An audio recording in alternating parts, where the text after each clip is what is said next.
Welcome to the IP2 podcast. I'm Shea Ashby, and as always, I'm joined by Felix Chung. We are honored to be joined by Eric Lerer. He was an early pioneer of Flesh and Blood in Canada and has remained heavily involved with the community to this day. Not only is he a successful competitive player, he is also one half of the Spark of Genius channel on YouTube, and he was one of the casters for this year's Canadian National Championships. Welcome to our show, Eric. Thanks. Happy to be here. Big fan. Love the podcast. Thank you. I know we don't have video for our listeners, but was that something that you're not used to hearing because you were kind of chuckling and smiling to yourself while Felix was introducing you? Competitive player is really not the logo I put myself on anymore. I mean, how competitive am I if I went to Nats and didn't play, right? Like it's a matter of it depends on how you define competitive. Put it that way. Fair enough. So just to start off the interview, can you tell us a little bit about yourself? Give us like an elevator pitch, kind of where you started in gaming and what brought you to this point. Yeah, I started card games in my, like most people in their teenage years, but I think in my teenage years, it was kind of like Pokemon and Yu-Gi-Oh were like literally coming. That was like around 2000. So that's like the first Pokemon sets around here, the first Yu-Gi-Oh. That's kind of where I started into it as like a late kid, and then started collecting like everybody else. And then when I was a late teenager, I actually got really into Yu-Gi-Oh.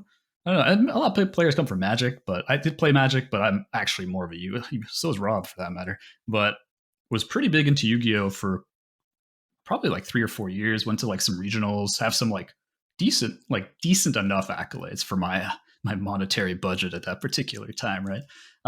But that's kind of where I come out of card games, so mainly Yu-Gi-Oh, but also some Magic. Okay. Do you have any other hobbies outside of FAB still? Oh yeah. I mean, if I didn't, I'd probably play more FAB. I'd probably be better if I didn't have any hobbies, right? No, I like to do some. We got a lot of hiking out in BC. I don't know if you guys how often you come out here, but we're not that far away. But we've got a lot of hiking, a lot of outdoor kind of activities I like to do. I do play like board games and such, and have people over. Try to do different things like that, but I probably play a lot of video games, to be honest with you. And it kind of modulates a little bit. When I'm playing less video games, I'm playing more FAB. And when I'm playing less FAB, I'm playing more video games. And that's like probably that direct competitor if I had to have one. But I think those are my main ones. Do you have a singular video game that you're playing right now? Oh, man. That's a great question. Yeah, I'm playing Starfield. Let's go. And I don't know. If I have to wait through another loading screen, I'm just gonna stop. Like I'm kind of getting. Yeah. I love the concept. Bethesda has had ups and downs, put it that way. But I'm about 10-15 hours in, and I'm liking it. I don't know if I'll finish it, but I'm liking it. So that's what I'm playing right now. It is a bit of a slog to kind of get through the beginning portion of the game. Like I kind of want to say it starts to pick up at like 30 and 40 hours where you have kind of access to the rest of the game, because some of the stuff like the shipbuilding is sort of end game because it requires a lot of credits. I can see that. But you're like the first person that we've interviewed that's mentioned Starfield, because like I've been on the Starfield bandwagon for a while, and true to form, it is a Bethesda game, and my computer crapped out just before it came out, so I'd get like new hard drives and stuff. And so the loading screens, while are tedious and annoying, they're not that bad because they're pretty quick for my computer, so I'm kind of happy. Yeah, that's fair. So if you had an older PC, I think it would struggle a bit more because they are quite frequent. Like you're looking at direction and you're in a loading screen. No, it's fair. I mean, I like it enough to keep going, but like there's a lot of games. It's a big year in gaming. Next year is also a big year in gaming, so it's tough to play a game if you don't truly. It goes for FAB too, I guess. Tough to like keep going at it if you don't truly enjoy it, right? Yeah. What's coming out next year? I haven't been following. Oh man, I know there's stuff when I looked at it, but there's also then it competes with like TV shows and stuff. I can't sit through movies anymore. Like I'm not even that old, but my attention span for movies has just gone to the shitter lately. I turned 30 and my attention span halved, and then it just keeps going down and down. But mainly like TV shows, because I got all the subscriptions. I got cable at this point. I'm not going to complain about that here. I'm not going to hijack your podcast here, but what's the deal with like 20 different subscriptions instead of cable? Like I thought the idea was you get one or two and that's it. I think we're coming full circle. to when we had cable, and then streaming platforms kind of came out, and everybody's like, well, I could just buy the content I want. And now you have, 7, 8 streaming services. You're paying the same as you would for basic cable now, or premium cable. Yeah. So it's kind of I don't know. It's kind of a weird thing. Bit of a wash. Yeah. But it is actually a circle. So that's kind of eating at the same kind of time here. But yeah. All right. We're going to try to get back on topic here. So let's Eric, your name comes up a lot when we hear about the first players to get into Flesh and Blood, not only in Canada, but within North America. So I'm very curious to hear, how did you hear about the game, and how early did you get in? When did you hear about it? I first heard about it through one of Rudy's video, Alpha Investment. I don't remember which one, to be honest. I think it was one of his early ones, because this was back in 2020, I think. Maybe early 2020, like first quarter 2020. So it's pretty early, because I think the game came out, 2019? Like Q3, Q4, something along those lines. So it's fairly early. And I saw a video of him either introducing the gameplay, I think. I think he was like doing something along the lines of the gameplay. And then I was watching him do the gameplay, and it looked pretty interesting. And I'm not usually super widespread with like buying into TCGs. Like nowadays, like between then and now, like 20 different games that spike and then fall to zero, right? But back then, a little bit more wary. So that was like the first exposure I saw from it on YouTube. And then I figured I might as well give it a shot and open a little bit of product, because it wasn't stupid. It wasn't owned by WotC, so it wasn't stupid expensive or anything. So I was able to get a box for a pretty reasonable price. I think I bought it at Dual Kingdom out in Barrie, Ontario. Shout out to Dual Kingdom. They're the only store that stocked that product. So it wasn't even in Canada yet, right? So I bought some Arcane Rising, because I don't think they had Welcome to Wraith in stock. I had to buy that from the States. I bought a couple boxes of Arcane Rising, and then I cracked, and this was April 2020. So this is very soon after it released, I think. And I cracked a Arknight Skullcap cold foil from a box. And I was like, wow, this card looks sick. Like the foiling on it is beautiful. And I'm just like, huh. And then the more I look at it, the more I'm like, I haven't felt this way in a while, but a piece of cardboard. It's been like over a decade at this point. And now my budget was obviously not that of a teenager anymore. So I was like, all right. I mean, I don't really spend money on much. I'm pretty frugal for the most part. So I was like, all right, I'll buy a little bit of that. And then I started accruing more like First Ed product from the States, pretty much in tandem with like Rudy talking. Like I thought that guy was a great mouthpiece for it. He gets a lot of shit, but I think without him, the game would be like not even half the size in North America. Like it's there's no way. So that's kind of when I started getting more seriously into it. Yeah, it's interesting that in Flesh and Blood, like I'm pretty new to trading card games myself, but I remember vividly the first cold foil that I opened, and it seems like a lot of people that we interview, when we ask them what got them into the game, they recall specifically the first cold foil that they opened, and what a deep impression that made on them. I mean, for no one until you was in a first edition Skullcap, but okay, well, we'll let you have the biggest one there. Dating me a bit, yeah. It's it was the Skullcap, and the first Welcome to Wraith box was a Tunic, so I was like, wow. I'm doing well here. So I was like, with this kind of luck, I should just keep going. And this was back when like Tunics were like $150, $200. So you gotta. But I was just like, wow, people buy this card for this game that you can't play yet because of COVID. So I found that wild. So I just started like buying more stuff, because I'm like, it's cheaper than stocks. So I wasn't there at the time, but just like you touched on, this game comes out, it's called Flesh and Blood. It's really focused on in-person play. Then the pandemic hits, and at the beginning, we're talking about 2020. We have no idea how long this is gonna last, like, but here you are enthusiastically getting more and more into the game. Like what? Like you mentioned that Rudy played a big part of that, but did anything in the back of your head say like this is actually all just gonna fall off the rails? Like, Or what was there Yeah. anything else that made you more enthusiastic about the game at that time? No, that's fair. I did know, luckily, like the one country that didn't have super strict COVID laws happened to be the one that Fab was from in New Zealand, right? So we were able to say like there were definitely had a more competitive side to it, which interested me a bit. It wasn't just like a pure kind of more casual, like a lot of games are more like collectible card games rather than actual, competitive traded card games. I did end up, there was one friend of mine that actually also got into the game, and we were able to play at, there was like one or two card shops that had open table area during COVID. Like there's a limit on how many people could be in the store, but you were like allowed to use their tables. And so I think summer 2020, something along those lines, maybe like early summer, we actually met up a couple times and actually played the game before they started locking everything down from like suburb to suburb. And so I kind of drove out and played it. And my very first game of Flesh and Blood was Bravo versus Dorinthia. I was, of course, the Bravo because that was the hero I started with. Of course, yeah.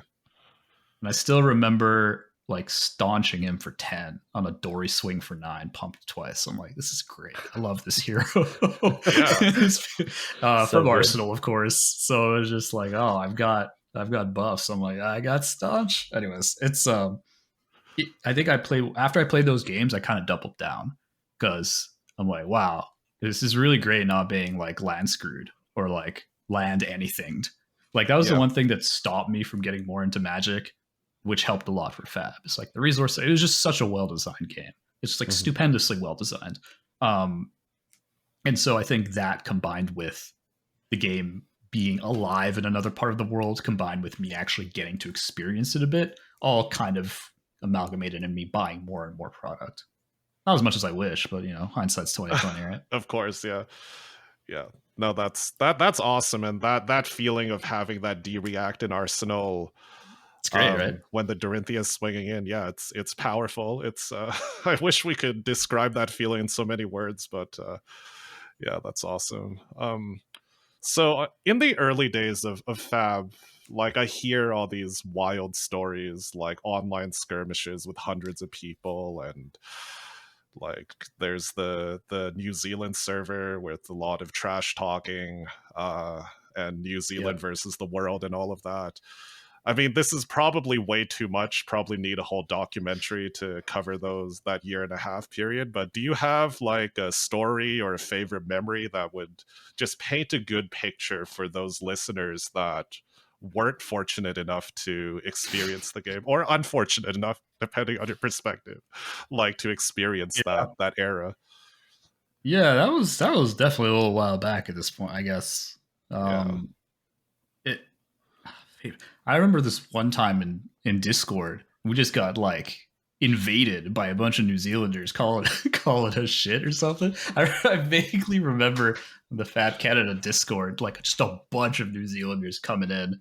I don't even remember why. Like, I don't particularly know why they all came in here, but it was either to start shit or they were being cheeky, and it's different culture down there. Hey, you get it. They're very very sarcastic to a T anyways. But I remember we were just like bombarded with a bunch of New Zealanders that can't remember for love. Like, I don't know why they were there, but they were just like stirring up a whole bunch of shit, which was pretty funny to me. Which is interesting because in reality, even at the beginning, New Zealand's got such a tiny population. So being first come to the game and the game's there, it's like, yeah, it'll be the best for a little while, but you just don't have as many players as like these other big countries here. So eventually you're just going to get outclassed because there's just more people putting a lot more time into it. But I know for the beginning there, they were definitely kind of like the ones you need to aspire to because they got like 9-month time advantage on us. And it was just like, all right, well, yeah, I mean, that's going to do it. Right. But I think that's like the only time I can remember that it was just like really random. New Zealand, super random, middle of the night too. The invasion of the Canadian Discord server by New Zealand. That's pretty wild. That's pretty. There's a bunch of them too. Yeah, I think there was some accusations like rolling around. and they like came in to try to set it straight, but like they did a terrible job because it's Discord. Someone in the background's just like stirring shit up, like, hey, yeah, those Canadians are talking trash on you. Yeah, it was like Matt Rodgers was there. There was like a bunch of like pretty like good New Zealand players or like names, and they're just like, oh, I think it was an argument on Facebook or something that everyone got involved in, and it just came onto the Discord. I don't know, man. It was wild times. COVID, I'm telling you, drives people nuts. Yeah, everyone was a little crazy. Hey? Yeah, we refer to it as like the Wild West of the Fab days. That's accurate. I can believe that. Yeah. Moving on, during our interview with Yuki, she gave you a lot of notability for understanding the game on a much higher level than most people outside of New Zealand very early on. Sure. What was your secret? How did you get to that level, like faster, sooner, or like that high over everybody else that was getting into the game or even playing the game for 6 months at that point or whatever it was? Yeah, I mean, I did play with a couple overseas people. I played some games. Honestly, I just played a lot, like an unsustainable amount of Fab. Like I'm talking like, I don't know, season 1 skirmish, I played like 30 skirmishes or something like that, like something ridiculous. Yeah. It was also on Fab Discord, like being able to play a lot more online. Whereas the people in BC either like didn't believe in Discord or didn't really know about the game or didn't really want to play it online kind of thing. And I was like playing for people from the East Coast, people that were more into the competitive scene. So I was able to like ramp up a lot faster. But I think the time investment to stay at that level is just kind of it takes like not only the like drive and ambition to do well, but it also just takes the time period. Like you need to have the time to spend it. Like a lot of people just can't carve out time from like family time, for instance, to go play Fab. So I think at that particular time, I didn't really have that many other commitments. So I was able to like just play like 25 skirmishes or like 20. Season 2 is like 20 skirmishes. Yeah, there was a lot. There was a lot. And I was winning a fair amount of them. So it was just like the fact that they were getting me some results made me kind of want to play more and more and more, if that makes sense. Yeah. Did you have a partner or was there somebody that you were working with to find success in those skirmishes at the time? Or did you just sort of have that advantage at that point above everybody else that you were playing with or against? I wouldn't say the advantage was so big that I just like towered over everybody, but it was definitely some of the East Coasters out there in Toronto. I know Dante and Nia played a lot. I mean, Dante played. The only person I know who played more skirmishes than me was him. He played like 40, 45. That man was nuts. Like nuts. He really wanted that gold foil. Yeah. And he was very good, obviously. Like he was top 8, like big events, and when he traveled for them, kind of thing. So I played a bunch with him and then the group over there in Toronto, and that helped quite a bit. And then just games from like some international skirmishes, like some players in Hong Kong, some players in Singapore, and they were like the best in that area, but also very good players. So I got to experience a lot of that, especially season 1. That made me a lot better. Because it's one thing to like beat people who don't know how to play here, but it's just like these guys are card game players. They come from other card games. Like they know what they're doing. Right. So that helped quite a bit. So you kind of chuckled at calling you competitive earlier in the episode. Do you still consider yourself to be like a high level player at this point, even though you're kind of slightly removed a little bit from it? I think my main issue is there's not a single hero I want to play competitively right now, which sounds a little odd, but realistically, to get to that level, you need to start as a one trick.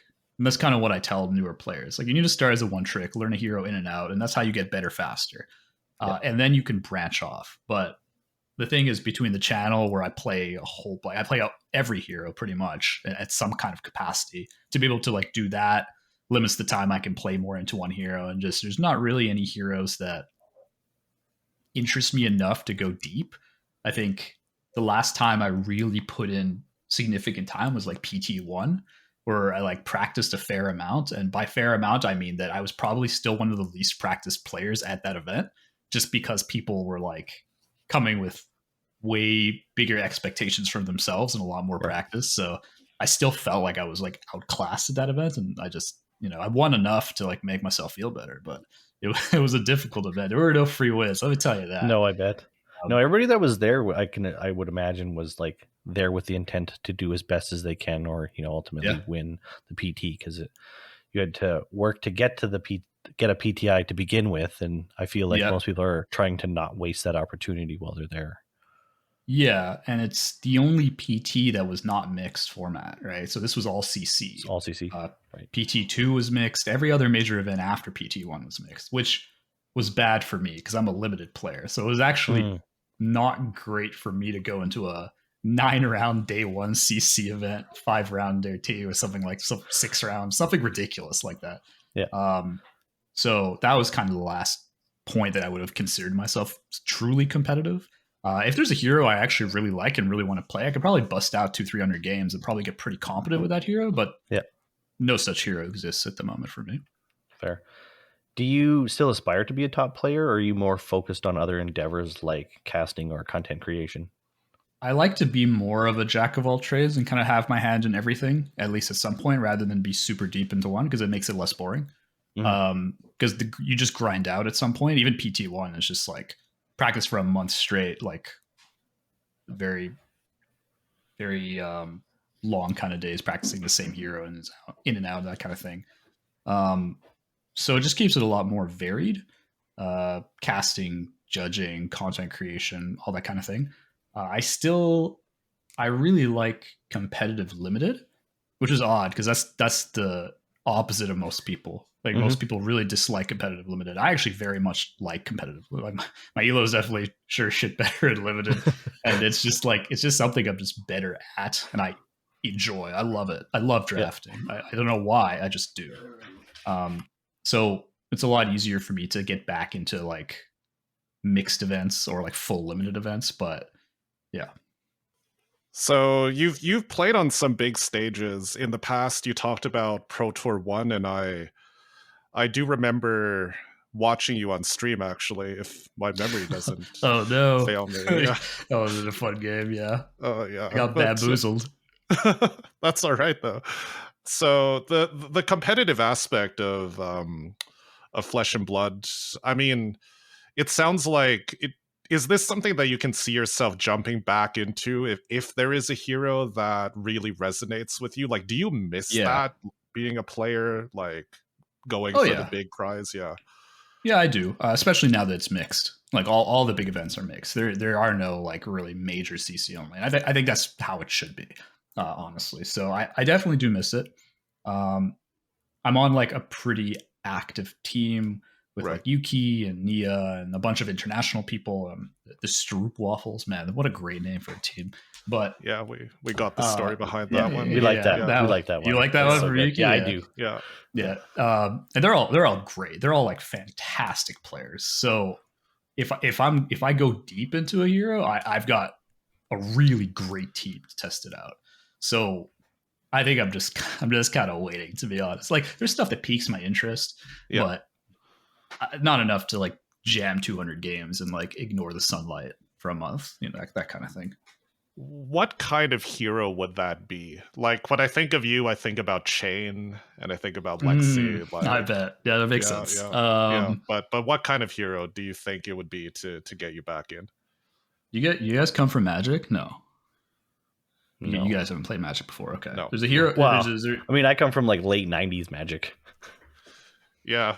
Like, are you going to talk to me about like Scaled Worm or something? No. There's a hero called Liliana of the Veil. Essentially, it's black. Summons got a lot of like. I really like black and like black-red decks in Magic, which are like they do damage and summon. I'm generalizing a lot. I'm gonna get shut out by Magic players, but that's generally what they do. If I can find I was praying Vincent would be like her, and I jammed a whole bunch of games, and holy moly was I wrong.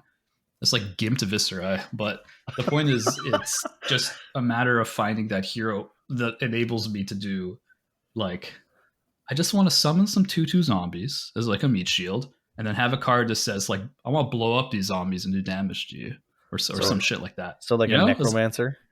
Yes, not like a necromancer, a literal. I was waiting. Okay. I thought Vincent would be like a shadow necro. It's in the book. You know, Yeah. the little book. The necromancer is in the book. I think a lot of people are waiting for that. Yeah. I swear to God, if it's designed halfway decent, I will burn through that hero. I will find the juice. Don't worry about it. But right now, Vincent was just a massive letdown. Holy moly! It's like the artwork kind of fit too, but no, that's kind of what I'm waiting for. So is this more of a thematic thing, or is it more the play style of having those minions? I think it's a little bit of both. Yeah. More so the play style. Like I like Dromai because I like summoning dragons and doing stuff. I don't really like the flavor that much of Dromai though, but I do like her mechanics. Okay. So something similar to that, I wouldn't mind. Just with a theme more like a rune blade, I guess, or a shadow hero. I guess is kind of what like Chain or Viscer's not shadow, but you kind of Demonastery, like a Demonastery hero, is kind of like what I'm going for. Okay. As far as something I really can get behind, because I feel like in Flesh and Blood you really need to get behind both, in my opinion, to truly enjoy the hero. Like people who really excel at the hero like the hero and the play style, like the cards and the hero, like Yuki and Lexi, right? Really likes the hero and likes how the hero plays. But I think both are pretty important. Yeah, absolutely. And Yuki did talk about how liking the hero's aesthetic or story or whatever gives you that connection, can give you that extra boost, right? Beyond just the ones and zeros and the text of the card. So that's awesome. What's your favorite memory just as a player? Just thinking back, like, would it be grinding out those numerous online armories, or would it be somewhere you've traveled and gotten a big result, or just looking back? You guys are going to enjoy that I say come into Calgary for Road to Nationals, but that's probably the actual, probably the highlight for me. That was actually the first time I've traveled for a card game in a very, very long time. And I had a blast. It was great over there. Was it Bento? Was it that? Yep. That's for sure. There you go. So just was a blast. Just so all our listeners know, the very first RTN that we had here in Calgary, we had people from all over. It felt like come to try it out, and Eric here was the one that managed to take it down in the end. Again, just showing how much of a better player he was than most of us back then. But honestly, and thinking back on the game, because we played in top 4, I believe, and you beat me very rightfully so as well. That was the event, probably like my 5th or 6th event ever playing Flesh and Blood.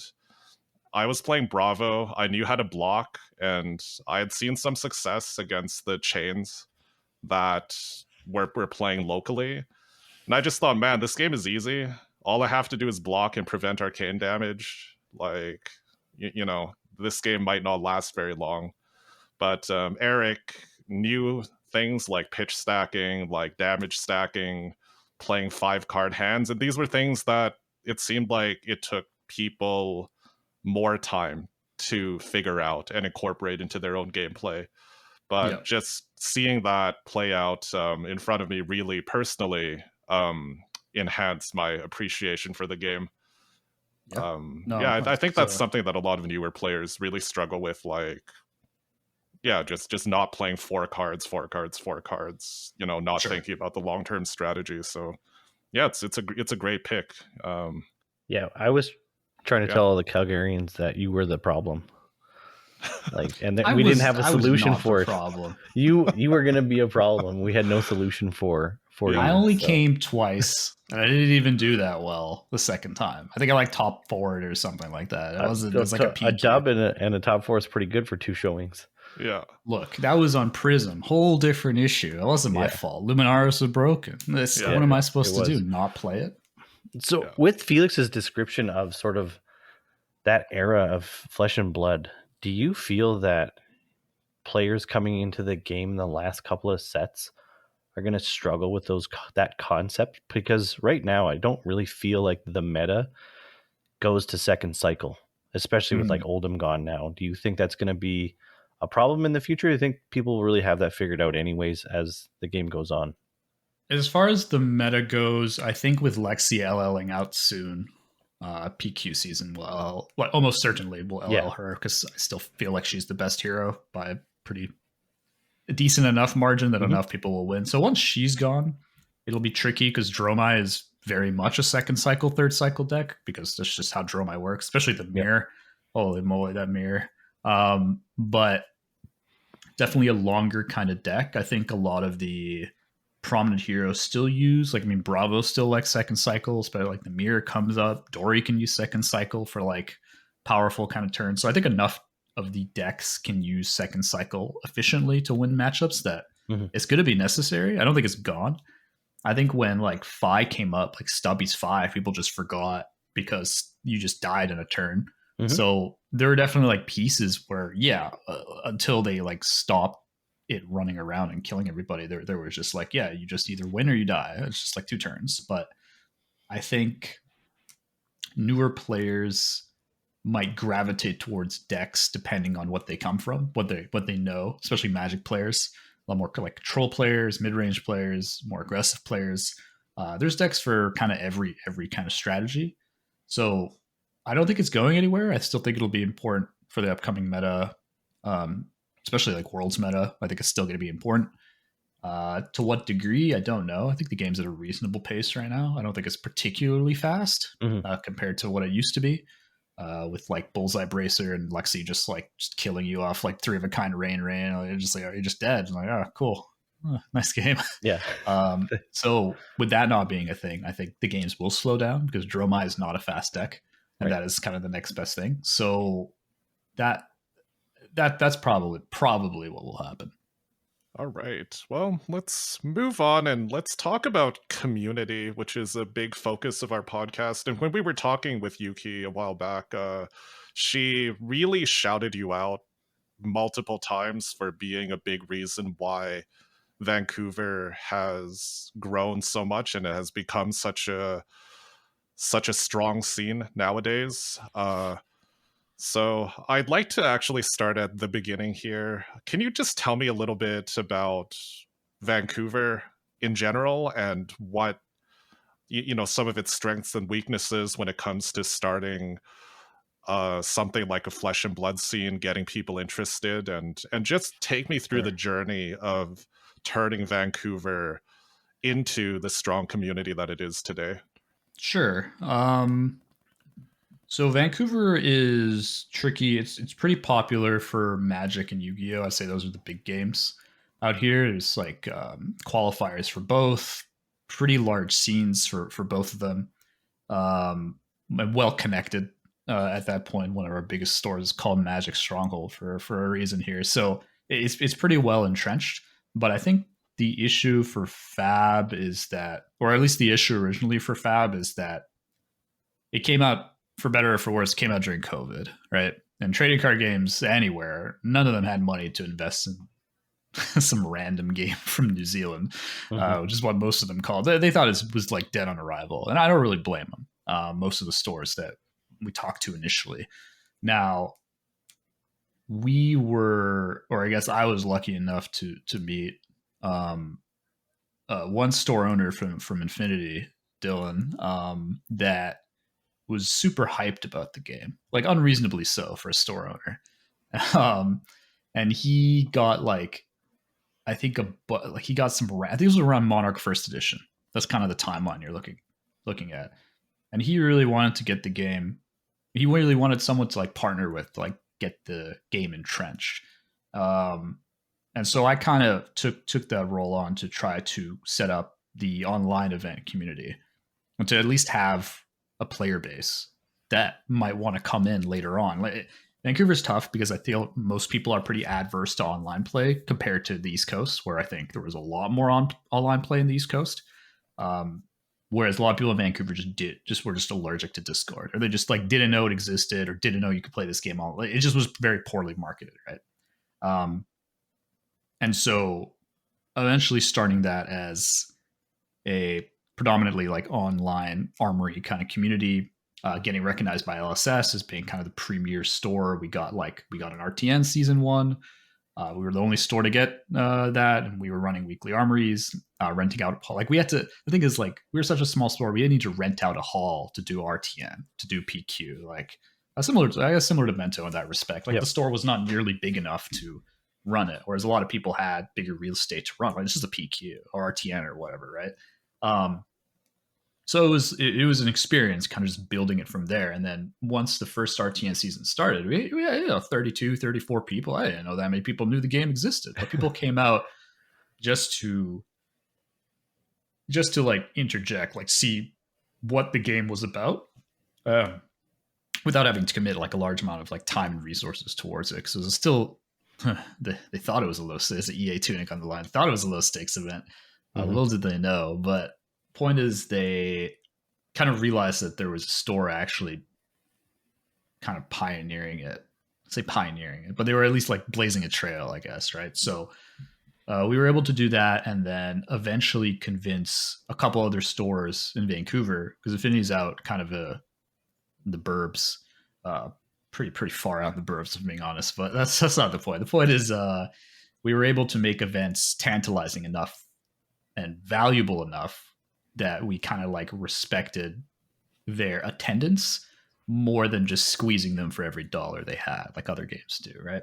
So we were able to like form events around the community and what they want and need. And so after a long process of trial and error, I figured out the day and time and format that these people wanted and made that event and said, come to this event. I made it just for you. And people resonated pretty well to that. You're just like tailoring shit for people. That, oh man, people are babies. No, I'm just kidding. But it's really, but that was what was needed. Like in reality, like you needed to do that back then, because people were just like super reluctant to get into this game from like Magic players, or like they're not a very open-minded group for other card games in general. So I think it was a combination of being able to like form communities specifically around their wants and needs, and then letting it flourish by word of mouth. Other people figure it out, but they live too far, so they contact their store, vice versa. And that's kind of how we like ensured by like 2021 we were actually growing in the right direction. So I want to touch on that you said that you had tailored the event and for the community. Can you elaborate on how you did that? So Felix and I have been talking about how some places it feels like it's kind of stagnant for player growth right now. So I feel like this is a really key thing for people to hone in and maybe help. This could help them grow their communities, even here in Calgary. Sure. It was kind of two things. The first thing was a lot of like surveys and polls. So I literally went out. I said like, what day are you most available? Like, what kind of formats do you want to, are you most interested? What kind of time slot? The time slot really kills people. People got kids, people got other things they want to be doing. And the key is most stores are so unflexible. That's a word, right?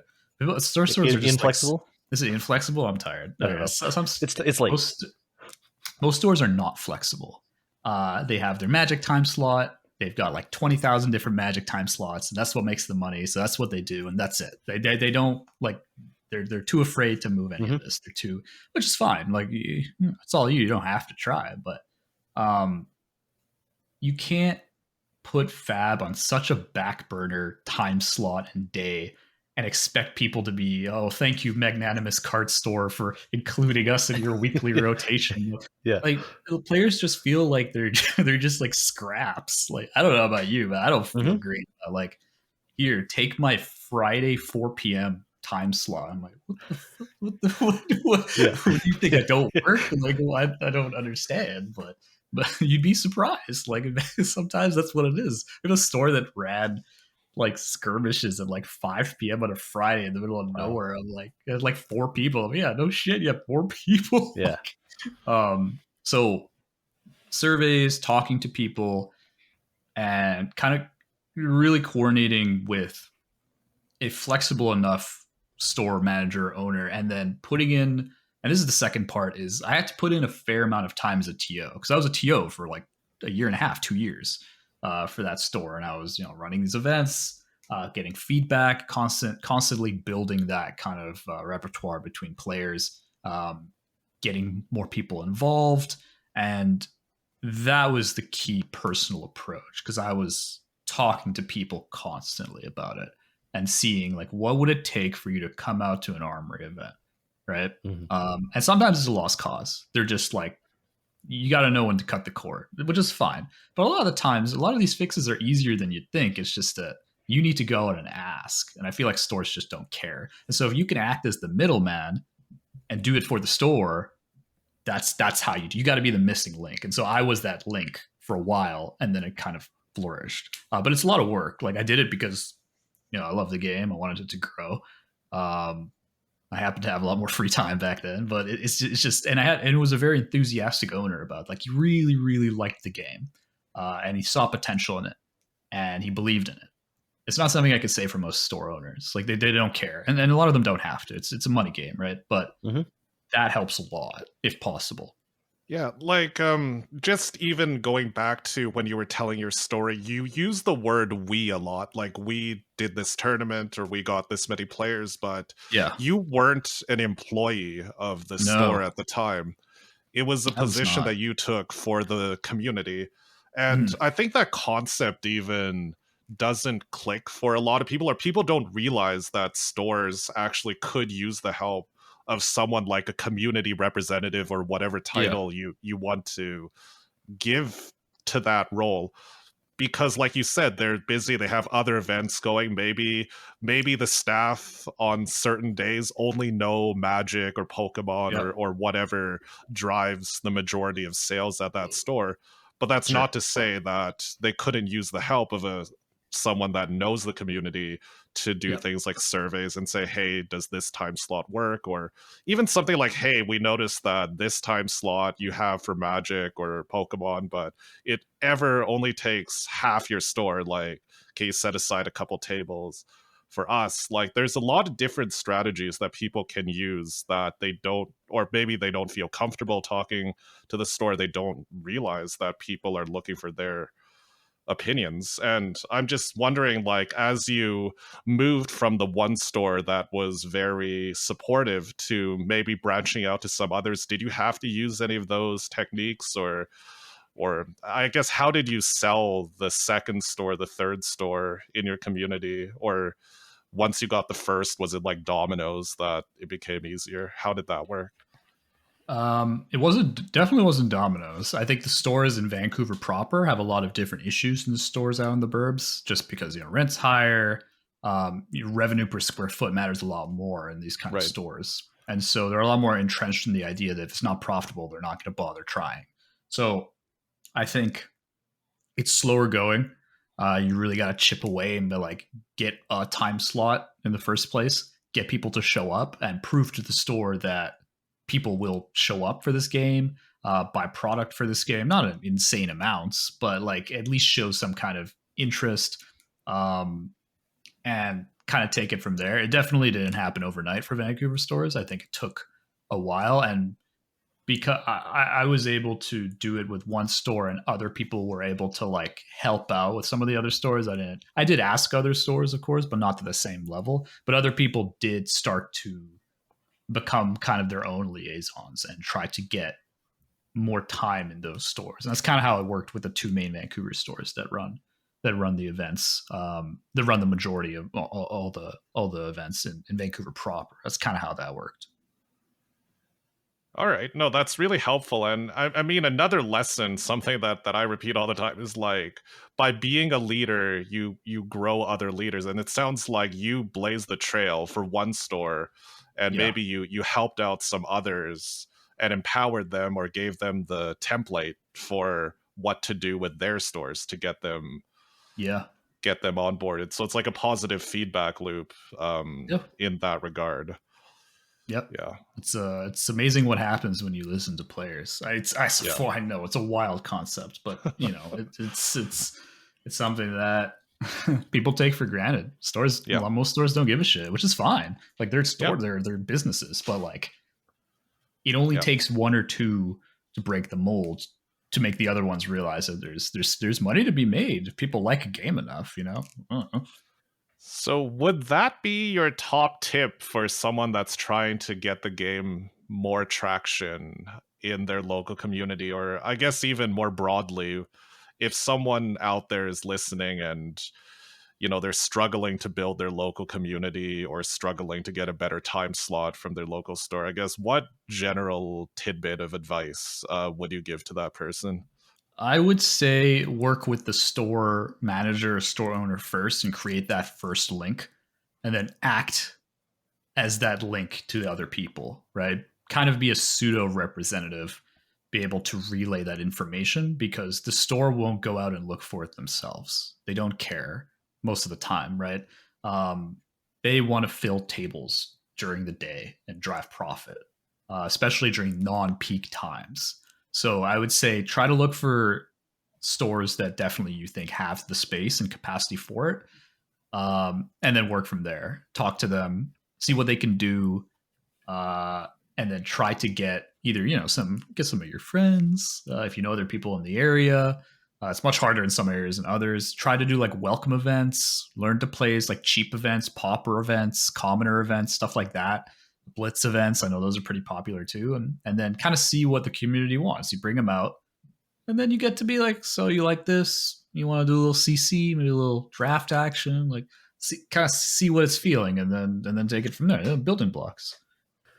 So I want to move into the Battle Hardened in Vancouver that's happening next month. Yes. Do Wild. you? Yeah. So obviously that's super. I don't want to say it's exciting because that's a question I was going to ask for you. But anyways, do you consider this to be like a symbolic strength in the growth of your scene to get a Battle Hardened out there? You know what? Ask me in 3 weeks when we see how many tickets we've sold. No, I'm just kidding. I think it's two pronged here because the West Coast gets shafted like every single time. Like I get it, not as many people live out here. That's true, but there's still a lot of people who live out here. I think it's interesting because they picked Vancouver over Seattle, which kind of boggles my mind because Seattle hasn't had any major events, and they're pretty big. Like there's GPs, there's Magic GP, like there's very big Magic events in Seattle, which is kind of like the first thing on LSS's mind are like, where are the people going to go to these big events, right? The Battle Hardened is not a small event. We've only had one of the Battle Hardened in Toronto, and that was a Blitz event, and it was in a convention. Like you had to like pay the ticket price to get into it was wild.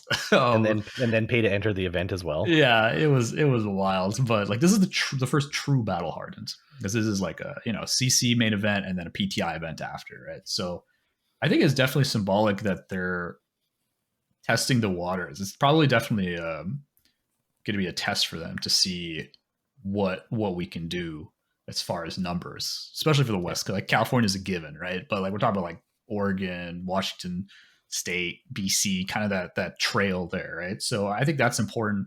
I think the second thing is that Canada's population is just so far apart. I mean, you guys obviously know this. I don't have to preach it to you, but a lot of people don't understand how big Canada is. The US is big, but Canada is big and undeveloped. So it's like a little bit difficult to just get your population centers together here. And so to make an event out on the West Coast, which is it's close to Alberta, but other than that, you really do have to like fly a fair distance to get here. So it shows a little bit of trust, giving us a Battle Hardened to see that, maybe they could get like 50, 60 people over for a good old time, some beers, some cards.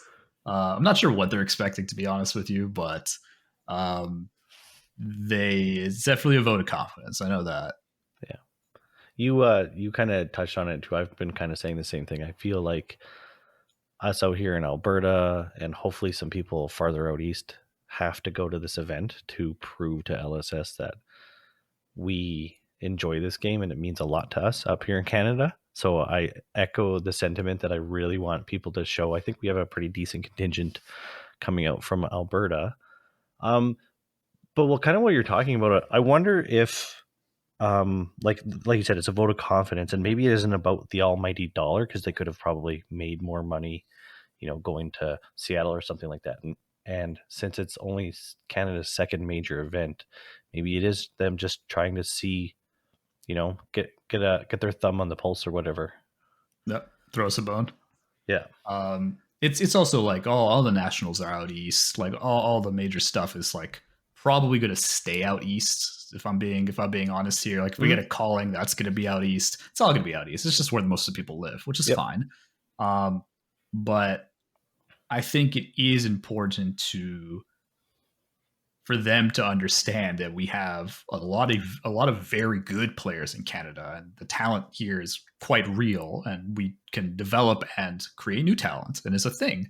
But without tournament, like without battle hardens and events that people actually want to practice for, and there's a serious prize for kind of thing, you're just kind of shipping them out. You're making them go travel to like places they might not be able to get to. So fostering more local talent through stuff that's not just like a PQ or two every like 3-4 months is important, I feel. So it's nice that they were able to throw us a bone here. So what role will you be playing in the Battle Harden? I will be a judge for both the main event and the PTI event. I would have probably liked to play the PTI event, honestly, but I've taken like a pseudo organizer role, kind of, if that makes sense. So I'm fairly close to the store, the like owner, manager, and the employee running it. Like I've judged their events before. They kind of trusted me to like form the team. They kind of as like the liaison to LSS. So I've kind of taken that probably a little bit more than a regular judge's role, but I would have liked to play the PTI event because it's all draft. Like that's my jam right there. So I'm a little bit sad that I have to judge it, but I want it to run, right? So sure. I'm gonna judge it. But yeah, that's what I'm gonna be doing. And I'll be playing on Friday if you guys are out. Friday Super Armory. I'll play that one. That's draft. Bright Lights draft. Sure should be. I think I'm missing that one. I don't know what time I get in. It's okay. Well, it's just like 7:30, so it's pretty late. Okay. But yeah, I don't know. So I got twofold question. One, I already spoiled it. Are you excited for this? And further to that, what does it mean to you from being a member of the grassroots community to getting this Battle Hardened and being in the position that you are, essentially running the event or being a big part of the organizing team? Yeah. No, for sure. I think I'm very excited. I'm pumped. It's gonna be wild. Like maybe wild is a bit not really the right word. It's gonna be show how we party up in Canada. Yeah. We're all just riding moose, and no, it's gonna be it's gonna be very. I think it's gonna be interesting to see, first of all, how many people we can actually get to show up. We are getting more and more now that we're getting closer to the events. We are seeing people buy their tickets, get a better idea on how big we can get this event. I think if we can get like 70, 80 people to this event, I'll consider that a pretty big success. Okay. All things, because I mean, Battle Hardened in LA is going to have 150 people, but California is the size of Canada, so like it's not really a fair comparison here. But I think if we can get like 70, 80 people, I would call that a pretty big success. I do think that it will be very difficult to get other events in Canada if this doesn't go well, which I'm a little bit worried about, to be honest with you. But I am still optimistic that it'll be okay. One last question on the Battle Hardened. Sure. What should we look forward to? Is there anything exciting that you have planned, or a little something? The first all draft PTI event. There has never been an all draft. You can look through every single PTI event. I think, maybe like one of the big ones or something like that. There was like sealed into draft or something. Yeah. There might have been one other Battle Hardened as part of like PT Leo, but I'm talking about like a straight PTI event. This is gonna be all draft. I can't wait for the system to just crash multiple times while we're putting in draft pods. But it's gonna be pretty cool. I think this is gonna be one of the biggest tests on bright lights as a limited format before Worlds, which is literally 2 weeks later. So I think it'll be a really good litmus test for people to come in and actually try to play draft as they think it should be, like try to solve the format, quote unquote solve the format, whatever that means, before that. So I think that'll be interesting.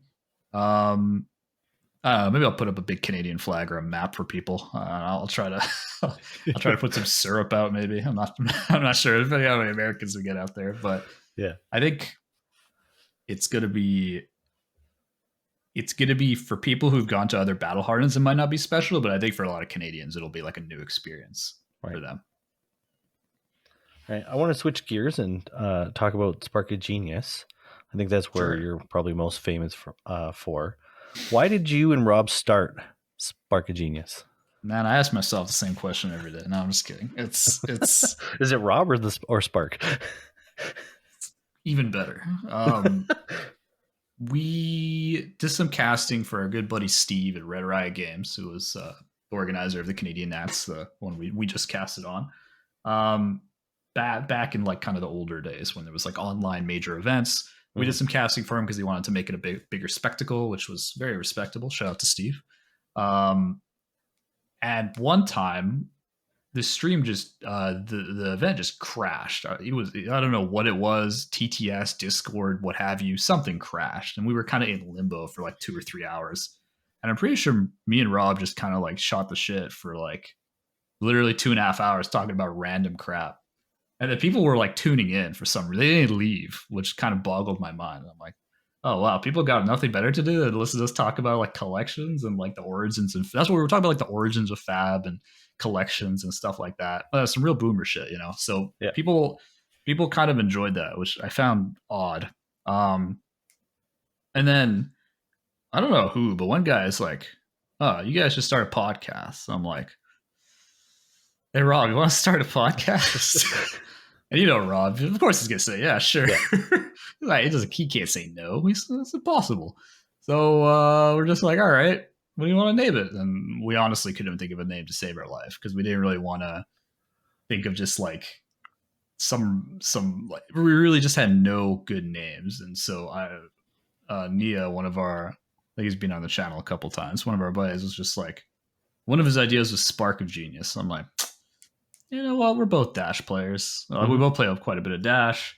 We could do some puns. I could do some puns with this. It's nice. It's a good enough card. I think it's a like very good card too. You know, you don't want to make it like pummel. Like, come on, you gotta make it like at least a reasonably good card. So with Spark of Genius, and that was a long time ago. I feel like 2 years ago or something like that. October 17th, 2021. Oh, you got the date. Perfect. Yeah, that's what 2 weeks. So we're coming up on it. Oh man, we gotta do another giveaway. Oh, we just did a giveaway. All right, I'll think of something. We'll do something.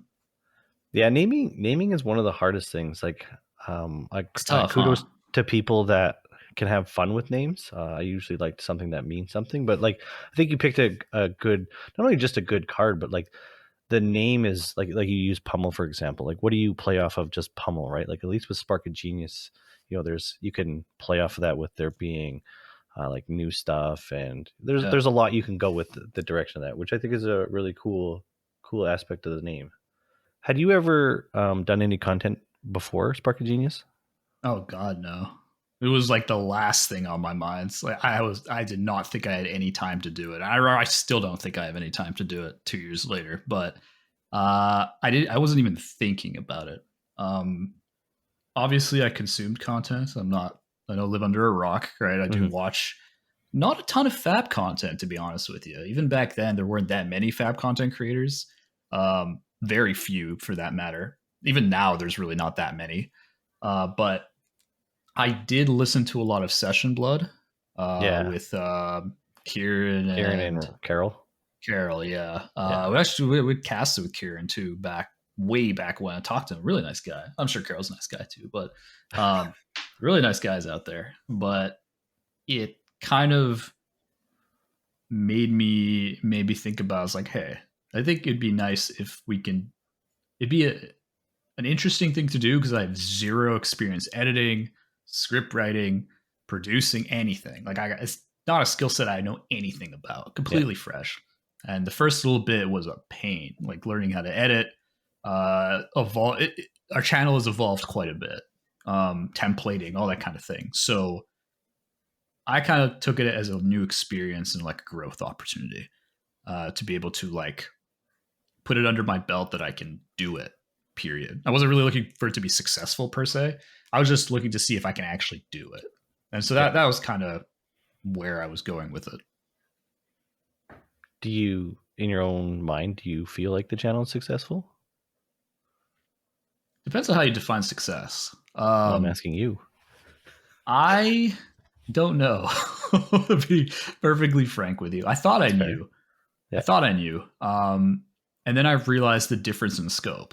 And what I mean by that is that if you're a channel with like, 2,000-3,000 subs, you got a Patreon, you got like a whole bunch of stuff, and you've got to pump out content because that's what you're doing. Mm-hmm. That's one thing. You got to get like 1, 2, 3K views on your videos. You really got to get your metrics. Little dash, get your metrics up. But that's not what I mean is that you've got commitments from the channel, born from the channel. And that is not something I ever wanted to do. Like I told Rob, we're never getting a Patreon. We're never going to ask people for anything in return for something to do for the channel. Instead we'll just give away all our shit. But it's a matter of kind of perspective time wise. Neither me nor Rob have any substantial amount of free time on our hands. Right. So we knew we couldn't really get to that level. I mean, yeah, we can do a bunch more clickbaity titles like other people do, and just do deck techs, and it's a matter of what we actually want to do versus what we think will be more quote unquote successful from a YouTube perspective. Yeah. So I think I have done most of what I wanted to do with the channel because it's already been 2 years. Now we're just kind of running with it. Like I had some goals, and those goals are kind of have been reached already. So I don't know. We're kind of chilling. We're doing it because we want to stay in touch with the game on a wider level, not because we particularly love it. But me and Rob, pretty good friends, so it's something we enjoy doing. It's no big deal as long as it doesn't like eat away at like such a massive part of our life, and that's it. Cool. I appreciate the honesty. What keeps you going at this point if you've kind of reached the things that you wanted to do? Probably Rob. As weird as that sounds. There's been like at least 4 or 5 times where over the years I'm like, hey man, maybe we should just quit. Maybe we should just like, well, like sometimes we get a particularly bad video. By bad, I mean like it's doing poor even by our standards. And I get a little dejected. It's just like, it's like our limited content's a really good example. I love limited. I play a lot of it. And I feel like I have a competitive advantage being in Vancouver because we as a community play a lot of limited. Very good limited scene out here. And that's not something that people really give a shit about. Like, let's be frank here. Just 80% of the community doesn't care about limited, which is fine. But you can see even pro players are just like really, really are not high on the limited here. Yeah. So when we put, we put effort into producing something we actually really want to, and then like get like 150 views. It's kind of just like, maybe it's a lot of effort to put something like that out. So it's stuff like that has happened in the past. And then Rob, the beacon of positivity he is, just kind of shines like a golden retriever, shines a light, just runs through the field here, gives me the bone. And kind of says like, who gives a shit what people think or what people, how many people view it or whatever, or that like half of our comments on gameplay are just correction comments, and be like, you know what, it's driving the algorithm. Who gives a shit, right? So I think it's a matter of doing it for the right reasons. So once we kind of shifted perspective to that and accepted our limitations with neither of us know how to edit, neither of us are really pros, and like there's a lot of channels that have people that know what they're doing. They come from that field. It's very tough for us to like compete, quote unquote, with that kind of thing. Well, we're not trying to compete. So I think it's like kind of a combination of accepting what the channel is and kind of producing content that surrounds something we actually want to put out there, if that makes sense. Something we think Fab needs more of. Stuff like, gameplay, like proper CC game. Not saying we're great CC players, especially when we have to play like all the decks in Fab, but just more Fab on YouTube. Because there's still very little Fab on YouTube. So that's kind of the main goal. It's funny to hear you say those things because from my standpoint, I very much echo a lot of it. Felix is the man that says, who cares what other people think? We're going to put out what we think that we want to put out that makes us happy. He is also my beacon to keep me going. He's the one that drives this day in and day out, which You need a beacon here. He is the beacon. Very nice of you to say, Shea. So I totally get it. It just matters if you would watch it. Like if I would watch my own content, like what I want to see, right? And then if that's not something that I would feel particularly great about putting out, I'm never going to put a deck list that like I'll give you an example. Like We Make Best. They're a funny channel. They're very good production. Yeah. But not every deck can be S tier, guys. Come on now. They're clickbait. Yeah, that's their clickbait. Yeah, for sure. Which is fine. No, that's fine. But I'm saying that there are certain things that certain channels do that we can never do. But I understand why they do it. It's kind of what I'm saying. So we just set the most kind of reasonable standard for us and not really care about the rest. Yeah, that's good. One final question. What are some behind the scene facts about Spark of Genius that you can share with us? Behind the scenes facts? Yeah. Like, what do you do? What does Rob do? How do you, what drives the content, or who's driving ship on? No, I'm just kidding. Don't tell Rob. Well, it's up to him if he listens to this. That's true. He'll listen to it. I do the ideas, and the script writing for the most part. So I think about pretty much every video you see. I do most of the script writing. Rob does the majority of the editing and the majority of like the production aspect. All the thumbnails are Rob. All the spoilers, or all of 2 spoilers, they were both Rob. I'd say he's like the art edit guy, and I'm like the screen idea guy, and that's generally how we keep it. I'm also kind of the intro guy, which we've tried to record him doing our intro for like 5 different videos. He can't do it. I don't know why. He gets like 20 takes of the guy being like, "Hello, everybody, and welcome." Gone. It's over. He can't. That's it. I've struggled myself. No, it's fine. But like I kind of have it to a T at this point. So I'm kind of like doing most of the lead. And I have more of the connection to the competitive side. So like I practice a fair bit more. Yeah. I go to events. I go to, armories, PQs, RTN. So I bring that kind of piece also. The gameplay is actually like all free roll pretty much. The scripts are mainly for interviews. A lot of the time for videos that like describe how to do something, like our limited breakdowns of all the heroes. For like Monarch that we do, those are all scripts. Our top 10 card lists are all scripts, things like that. So it just helps with delivery to not forget any points. Isn't the main reason. But our gameplay is all free roll. Sometimes we're inebriated. It really depends, but it's just more entertaining that way. Sometimes I'm usually kind of inebriated. I'm not gonna lie. Sometimes I usually drink before recording. It's easier. I'm not. It's easier. It just makes it more enjoyable. I just like people crack open a beer, draft like that. That's a great time to me. That's like ideal peak Flesh and Blood beers with a couple friends. Draft with draft. Draft with draft. That's great. You gotta.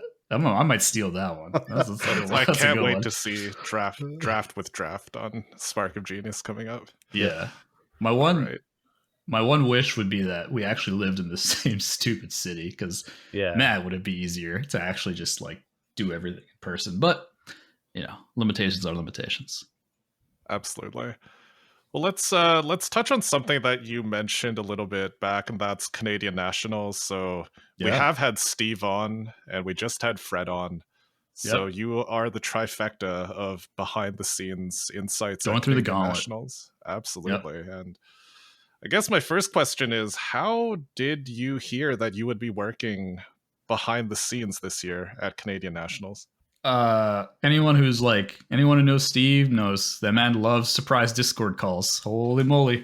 You'll be doing something, you'll be working on stuff, but boom, Steve's calling. And you know what? I love the guy, but sometimes, man, his timing's bad. It's really bad. But this also came kind of a bit of a Discord call just to talk about how the event was going to be run, that Mansan was going to be producing it, and that this was kind of like what he was planning on doing. I wasn't actually sure if I would be casting because I did qualify for it, so I could have just played it out. Rob was casting, Rob was good at cast for sure, so it was just a matter of whether I was also good at cast. But it came down to, I think the catalyst with him getting Ethan, getting Mansan to produce it, because it kind of put my worry to bed because every other Canadian Nats was produced by, I don't know, Ghost. I'm not really sure, to be honest with you. It's just the first one just didn't exist, and then the second one was kind of jerry rigged halfway through. Like, no offense to them, I just don't think they really knew what they were doing. But we had we had 2 separate mics, 2 headsets. We were already off to a great start here, but that was kind of what led me to be like, yeah, I think this is like a once in a lifetime opportunity to like cast Canadian Nats on a stream that I would be proud of being on.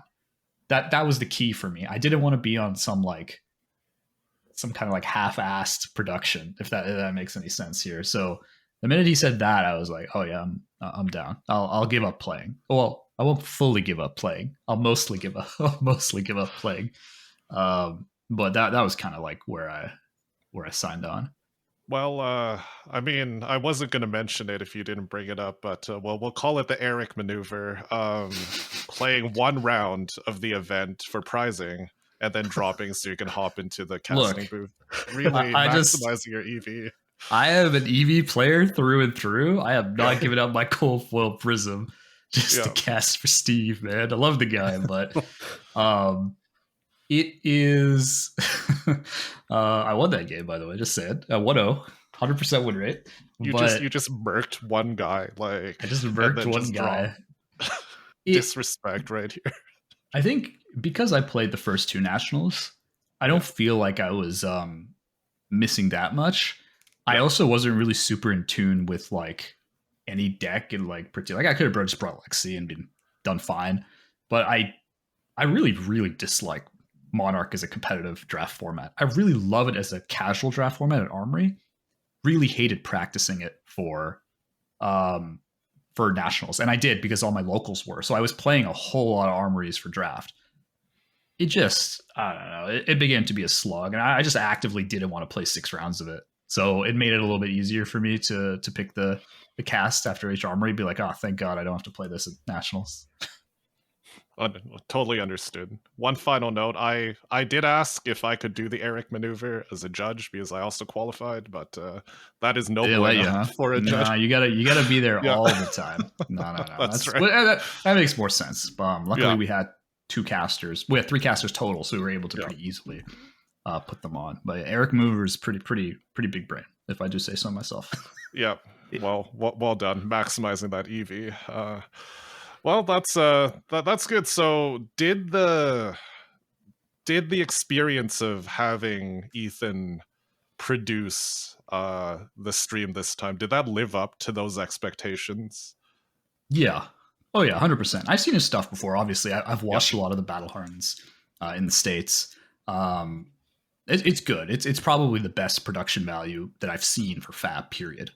Right. Honestly, not saying much. I'm not gonna lie. This game is still in its infancy as far as like production. But like he was doing better than SCG and Channel Fireball did by far. No screen tearing, different views on like the players, the hands, good volume rec. Like he had it all kind of on lock, and that kind of proved to be the same on like even Nats being a bigger kind of scale as far as pretty much everything, really. So I was quite happy. I did replay it, of course, after the fact, and I was pretty happy with the overall production. No, that's awesome. And what were your impressions of the tournament itself? I guess, have you had a chance to reflect back now that we're about a month out from it now? Like, what's your thoughts about it in retrospect? I think that it was definitely the best run nationals by a very large margin. I don't think there's any comparison whatsoever. I think Steve did an excellent job running the event.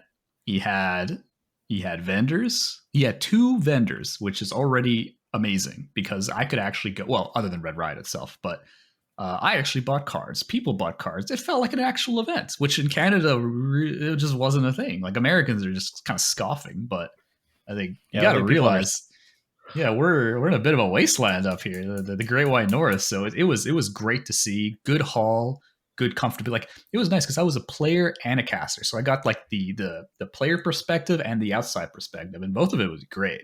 I had way more room playing. The first nationals, I remember I was shoulder to shoulder. Second nationals, I think some guy's mat was on my mat, and it's just everything was going haywire here with the whole spacing. So I think Steve picked a good venue. He got he got Fred, got a great judge team. You Fred, the whole team there, really good judge team. It was run super smoothly, no like 3-4 hour waits. And I think overall the experience was just kind of, I don't know a single person that had a bad experience, which is saying a lot. Like that's quite impressive for him to pull off. So overall, I thought it was just super well done. Yeah, and same thing for the stream. I mean, for both Ethan and all 3 casters as well. I know we had a lot of people tuning in back home, and yeah, just nothing but great great reviews. And I mean, just tying this back to Spark of Genius, because like you mentioned, both you and Rob happen to be casting at Canadian Nationals. Like, do you think this is something that you could branch out to? Like, are you interested in doing more casting for, I mean, not saying that Battle Hardened Vancouver coming up will have a stream or anything, but like for future events, should there be something like that? Is that something that you could take that experience and branch off into, or is that not something you're not as interested in? I'm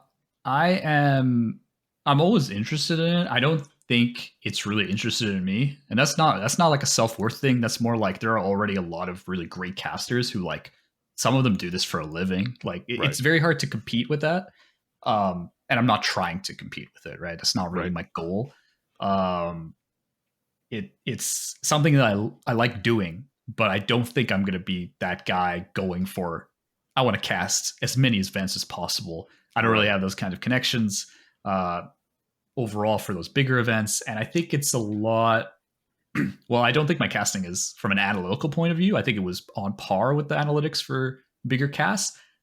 I don't know if the rigidity suits me as well as it did for something like Canadian Nats. So probably not looking to get into more casting unless like a good opportunity kind of presents itself. But it was very fun doing it for Nats. I do still think it's like I'm pretty firmly in a belief that it's a once in a lifetime opportunity kind of thing to cast an event of that scope.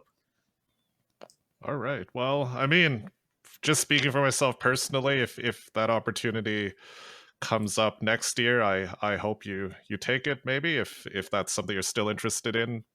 Yeah. Is it like if this came up again, you'd still do it? I mean, if Necro isn't out, yeah, maybe. I really like if I feel super comfortable with the draft format, and I have a CC hero that I'm not gonna like really hate myself for practicing a whole lot, and I feel like relatively comfortable, then yeah.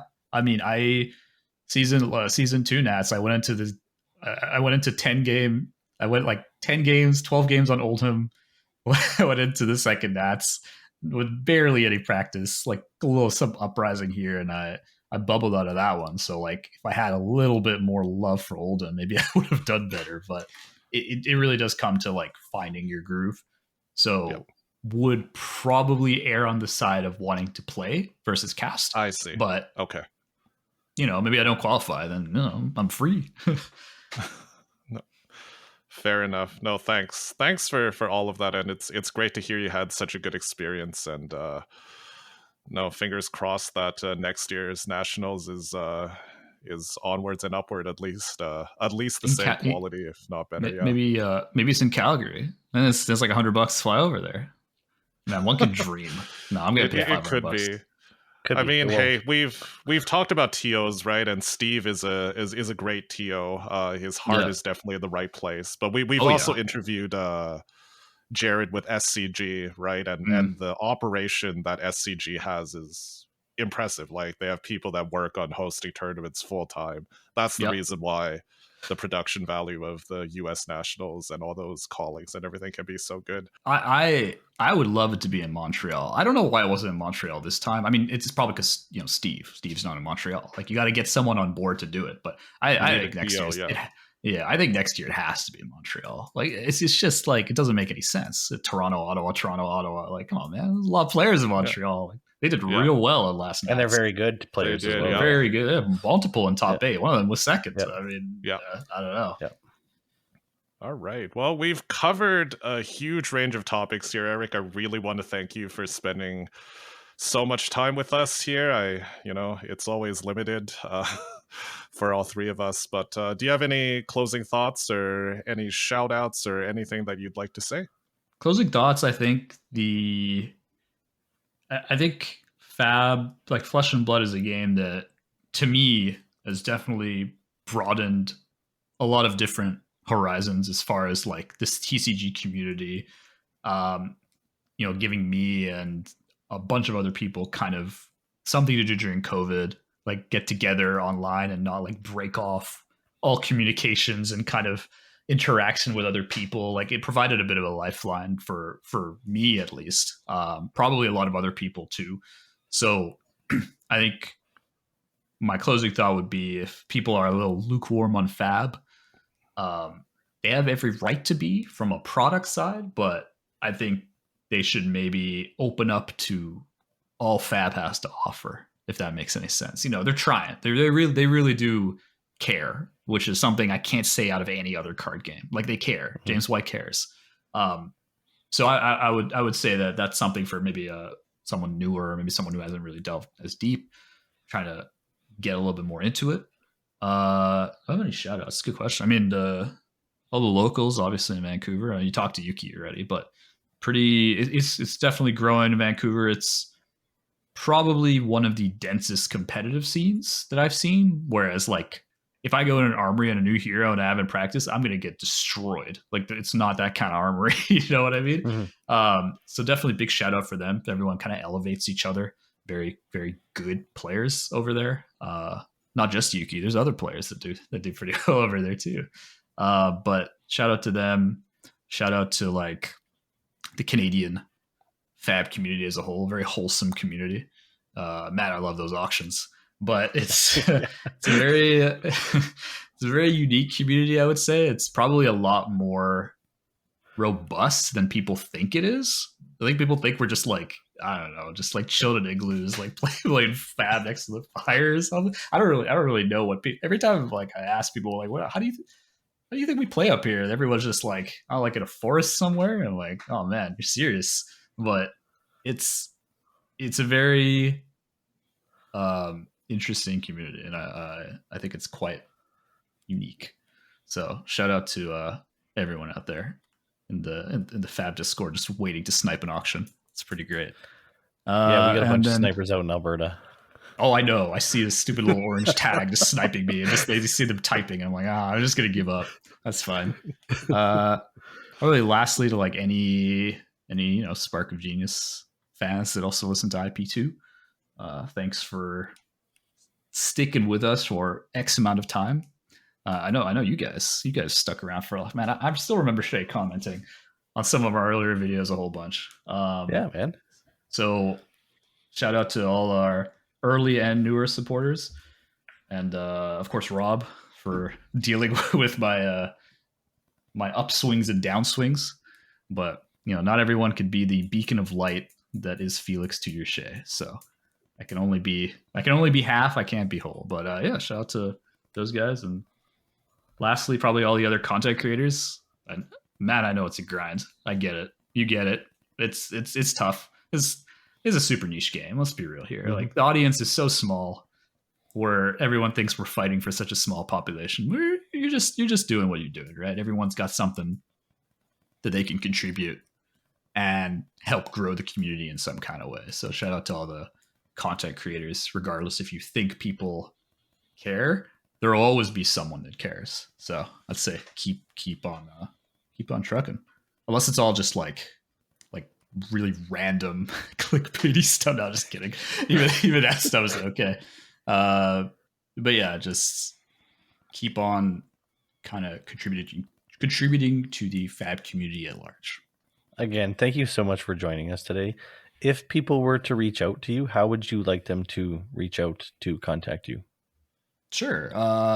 We do have a Twitter at Spark of Genius Fab. I think it's at Spark Genius Fab. Holy moly. I don't know if that's true. Probably be in the description somewhere, but you could tweet, you could comment on any of the YouTube videos, because I am the one that does most of the comment interaction. I probably didn't mention that one as one of the tasks here, but I am the one that reaches out to most of the comments, so you could do that too. You could ping me on Discord, I guess, but I wouldn't recommend it. But I don't know if I'll respond or not. But probably Twitter or YouTube is probably the best bet. Got it. Well, thanks again. You can find us on YouTube, IP2 Podcast, on Twitter, IP2 Podcast, on Mastodon, IP2 Podcast, at wraith.social. Thank you.